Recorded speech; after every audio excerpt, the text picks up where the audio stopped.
భారత రాజ్యాంగం జోహార్ డాక్టర్ బాబాసాహెబ్ అంబేద్కర్ జోహార్ డాక్టర్ బాబాసాహెబ్ అంబేద్కర్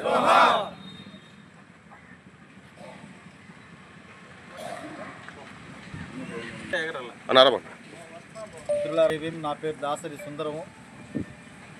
బహుజన ఐక్య వేదిక రాష్ట్ర ఉపాధ్యక్షుడిగా ఉంటున్నాను.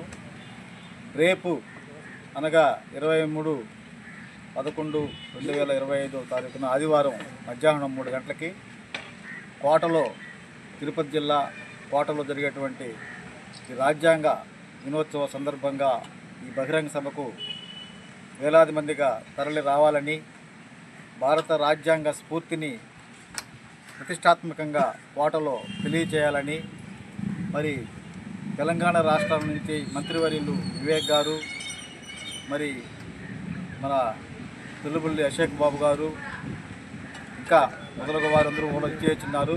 ఈ సభకు వేలాది మందిగా తరలి వచ్చి జయప్రదం చేయవలసిందిగా కోరుతున్నాం. జై భీమ్. రేపు నవంబర్ 23 ఆదివారం మధ్యాహ్నం 3 గంటలకు గొప్ప బహిరంగ సభ జరుగుతుంది. బహుజన ఐక్య వేదిక మరియు మాల సంఘాల జేఏసీ ఆధ్వర్యంలో ఈ సభ జరుగుతుంది. ఈ సభకి రాజ్యాంగ దినోత్సవ సభ సందర్భంగా ఈ సభకు వచ్చే జనాలు వేలాదిగా తరలి వస్తున్నారు. మేము ప్రతి గ్రామంలో కూడా మా వంతు కృషి ప్రతి ఒక్కరికి డోర్ టు డోర్ తట్టి తెలియజేయడం జరిగింది.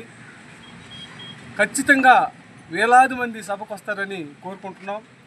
రాష్ట్రంలో 5 సభలు పెడితే మొదటి సభ కోటలో పెట్టడం జరిగింది. దాని కారణంగా రాష్ట్ర మహాసభ అయింది. ఇది ఒక్క జిల్లాకో 2 జిల్లాలకో పరిమితం కాదు. అయితే ఎంత వర్షం వచ్చినప్పటికీ, ఎంత తుఫాన్లు వచ్చినప్పటికీ మేమైతే ఈ సభని జరిపి తీరుతాం, తగ్గేదే లేదు. కాబట్టి ఈ సభకి ఎంత వర్షాలు వచ్చినప్పటికి కూడా, తుఫాను వచ్చినా సరే ఎక్కడ కూడా ఎవరు ఆగద్దు. దయచేసి మన బిడ్డల భవిష్యత్తు కోసం జరిగే ఈ సభలో ఖచ్చితంగా అందరూ పాల్గొనాలి, అందరు ప్రమేయం ఉండాలి. అదే కాకుండా రెంజేళ్ల రాజేష్ గారు ఈ సభకి ముఖ్య అతిథిగా వస్తున్నారు. తెలంగాణ మంత్రివర్యులు గడ్డ వివేక్ గారు వస్తున్నారు, విజయ్ కుమార్ గారు వస్తున్నారు, తుల్లిబిల్లి అశోక్ బాబు గారు వస్తున్నారు, వెంట్రపాటి శ్రీనివాసరావు గారు వస్తున్నారు, ఇంకా చాలామంది సీతామోహన్ గారు వస్తున్నారు. వీళ్ళందరూ కూడా గొప్ప గొప్ప నాయకులు. ఇది కోట నుంచే పునాది అయ్యి కోట ఢిల్లీ కోటను దాకుతుందని మేము ఆశిస్తున్నాం. ఈ ఢిల్లీ కోటను కదిలిచేటట్టుగా కోట సభ ఉండబోతుందని చెప్పి తెలియజేసుకుంటూ చుట్టుపక్కల గ్రామాల్లో ఉన్న ప్రతి ఒక్క బహుజనుడు ఈ సభకు రావాలని కోరుకుంటూ జై భీమ్. జై భీమ్.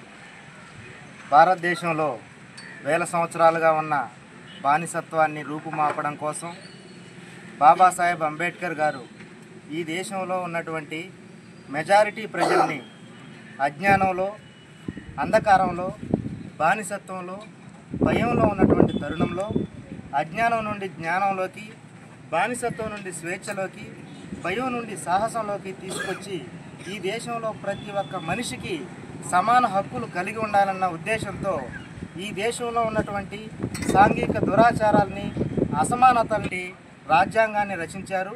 ఆ రాజ్యాంగం మాత్రమే ప్రతి ఒక్కరికి సమాజంలో గౌరవాన్ని, ఈక్వల్ సోషల్ డెమోక్రటిక్ సిస్టమ్కి అంబేద్కర్ గారు పునాదేశారు. ఆ రాజ్యాంగం మాత్రమే ప్రతి ఒక్కరిని రక్షిస్తుంది.